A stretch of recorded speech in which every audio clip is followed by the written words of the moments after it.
Bonjour à toutes et à tous, bienvenue sur Soldats du Salut, bienvenue dans un nouveau format que j'essaye, qui n'est pas vraiment une étude biblique, mais un ensemble de méditations qui vont être faites le long de la lettre de Jacques. Ça va être des courtes méditations entre 5 et 7 minutes, dont le but un peu est de nous encourager, nous renforcer dans notre vie spirituelle quotidienne. Vous me direz en commentaire si c'est un format qui peut vous intéresser. Alors, la lettre de Jacques, pourquoi? Eh bien, parce que souvent cette lettre a été déconsidérée chez quelques chrétiens, notamment dans le protestantisme. Alors c'est un peu à cause de Luther qui voyait cet épître un peu d'un mauvais œil. Il l'appelait d'ailleurs l'épître de paille, parce qu'il considérait que cette lettre mettait trop l'accent sur les œuvres, un peu sur une espèce de morale, si vous voulez. Alors qu'en réalité, cette lettre, si on vraiment la regarde de manière profonde, cette lettre est vraiment une lettre, j'ai envie de dire, de combat spirituel. C'est une lettre qui invite à considérer l'œuvre du Christ et de la croix dans notre vie, et spécialement dans notre quotidien de chrétien. C'est vraiment une lettre que je mettrai en parallèle au Sermon sur la montagne du Christ, qui aussi s'intéresse au fond à la transformation du chrétien dans son quotidien, dans notre fidélité dans les petites choses. Et je commence tout de suite par le premier verset qui dit la chose suivante: Jacques, esclave de Dieu et du Seigneur Jésus-Christ, aux 12 tribus dans la dispersion, bonjour. Salutation classique qui se découpe en 3 morceaux. D'abord définit qui est celui qui écrit la lettre. Deuxièmement, à qui elle est envoyée, et une formule de salutation. C'est classique dans l'Antiquité. Mais vous allez voir que en fait, c'est pas simplement formel, que déjà dans cette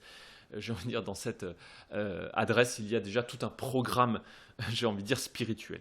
Premièrement, je commence, il se définit, donc c'est Jacques, et il se définit comme l'esclave du Seigneur, l'esclave de Dieu et du Seigneur Jésus-Christ. Alors, l'esclave, on peut aussi le traduire par serviteur, et être serviteur du Christ, être soumis à l'autorité du Christ, est quelque chose qui réoriente, qui redéfinit complètement notre vie. Nous ne vivons et nous ne mourrons pas pour nous-mêmes, nous rappelle Paul, mais si nous vivons et nous mourrons, c'est pour le Christ. Nous sommes des serviteurs et ça réoriente toute notre vie. Et c'est quelque chose qui vient percuter notre postmodernité, notre société actuelle, dans laquelle nous sommes appelés en fait à être centrés sur nous-mêmes, notre ressenti, notre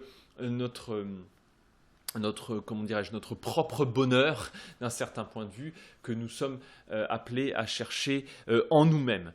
Et ça, c'est vraiment quelque chose qui est en contraste complet d'un destin de vie. C'est un état d'esprit, hein, nous sommes serviteurs, c'est un état d'esprit, c'est pas simplement des choses à faire, mais c'est un état d'esprit qu'on devrait se rappeler tous les matins. Si je vis, eh bien je vis dans ma soumission à l'autorité du Christ. C'est un peu ce que dans l'armée du salut, hein, vous savez qu'on porte les 2 S, qui veulent dire, dont la traduction officielle est sauver pour servir. Je rappelle que service, c'est pas premièrement le service aux autres, mais c'est le service du Christ. Hein, c'est dit d'ailleurs dans les ordres et règlements de manière assez claire, c'est que toute notre vie est dans ce service de Dieu et du service et du Seigneur Jésus-Christ. Et ça, c'est très important. Ça réoriente toute notre vie. Et cette soumission est à la fois une source de liberté, mais la liberté, c'est pas tant, nous ne sommes pas tant libérés de quelque chose, mais surtout aussi pour quelque chose, c'est-à-dire pour être au service de Dieu et du Seigneur Jésus-Christ. Et c'est aussi une source profonde de joie. Mais ça, je vais y revenir tout à l'heure. Le deuxième élément, c'est que cette lettre est adressée aux 12 tribus qui sont diffusées, éparpillées, dispersées. Alors, les 12 tribus, évidemment, fait mention en fait du peuple de Dieu, hein, ça fait référence au peuple de Dieu, dans lequel bien, nous sommes tous inclus en Christ. Et nous sommes en même temps éparpillés, diffusés, et ça montre que notre vie est une vie que nous sommes appelés à vivre comme une vie de pèlerin, une vie de voyageur, une vie d'immigré. C'est-à-dire que à aucun endroit dans le monde, même si nous naissons quelque part dans une nation, dans un territoire, dans une ethnie, dans une culture, dans une famille particulière, eh bien, lorsque nous rentrons en Christ, eh bien, nous devenons membres du corps du Christ, nous devenons même partie prenante du corps du Christ, et ça fait que nous n'appartenons pas premièrement à cette nation, à cette culture, à cette famille. Nous appartenons premièrement au peuple de Dieu. Et donc toute notre vie est vécue comme si nous étions un peu envoyés, si vous voulez, ou dispersés dans l'ensemble des éléments qui composent notre monde. C'est une vie de voyageur. Nous sommes appelés à ne pas trop nous installer dans ce monde. Et ça fait partie du combat spirituel que de tout le temps nous rappeler que nous n'appartenons pas à ce monde, même si nous sommes envoyés dans ce monde. Nous sommes appelés à vivre dans ce monde. Et ça, c'est très important. Et en même temps, malgré ça, eh bien, nous sommes un seul peuple, malgré cette dispersion, puisque nous sommes récepteurs de la parole de Dieu qui nous est adressée. Et en ça, nous sommes vraiment descendants d'Abraham, qui lui-même voit son destin complètement changé parce qu'il est récepteur, qu'il se met en route selon une parole qui lui est donnée. Et donc, eh bien, nous sommes un seul peuple, mais dispersé. Et c'est ce qui nous permet de garder courage malgré la séparation qui nous sépare tous les uns des autres dans différents pays, etc. Même si on ne se connaît pas, eh bien, nous vivons parce que nous sommes tous membres d'un même corps, si vous voulez, qui est le corps du Christ, qui est l'Église de Jésus-Christ, qui est composée de tous ceux qui vivent en Christ. Nous sommes appelés à vivre cette fraternité qui dépasse nos différences culturelles, ethniques, de langage, etc., etc. Et ça nous donne courage. Eh bien voilà, moi je combats dans tel élément, dans tel pays, dans telle ville. Eh bien moi ici je combats au sein de cette communion fraternelle, de ma communion fraternelle dans cette ville-là, etc., etc.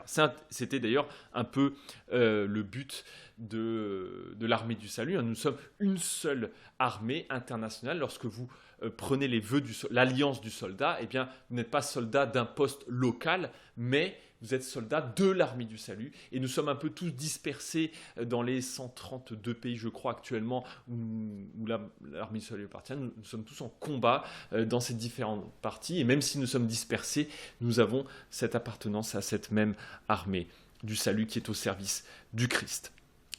Et puis, l'élément termine, enfin, cette salutation termine par, eh bien voilà, bonjour, mais en fait, en grec, bonjour, ça se dit soyez dans la joie. Comme nous, en français, on dit salut. Salut, ça veut dire que je te souhaite le salut, je te souhaite que tu sois sauvé. Ça signifie ça quand on dit salut à quelqu'un. Eh bien, en grec, c'est sois dans la joie. Et alors, à la fois, c'est purement formel parce que c'est ce qu'on dit en grec, hein, harein, c'est la salutation, mais en même temps, c'est aussi tout programmatique parce que la vie du chrétien doit être une vie de joie.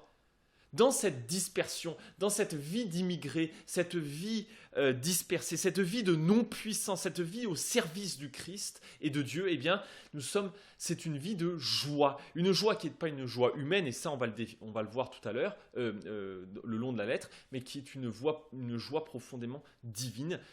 Nous sommes appelés à entrer dans cette joie. Et beaucoup de chrétiens aujourd'hui n'ont plus cette joie divine qui rayonne en eux, tellement parfois nous sommes étouffés par les soucis de ce monde et les richesses trompeuses de ce monde qui nous assèchent. Voilà, quelques éléments, en tout cas, voilà, de ce destin de vie dans lequel nous sommes appelés, état d'esprit de serviteur, de non-puissance, pour vivre pleinement la puissance du Christ, état d'esprit aussi de voyageurs, d'immigrés, éparpillés, dispersés. Et en même temps, ce mot veut dire aussi semer partout dans le monde pour être une source de bénédiction pour ce monde, puisque Dieu veut nous utiliser pour être cette source de bénédiction. Voilà, j'arrête là, je vous invite pour la prochaine, au verset 2, où nous verrons la suite, mais d'ici là, restez sang et feu.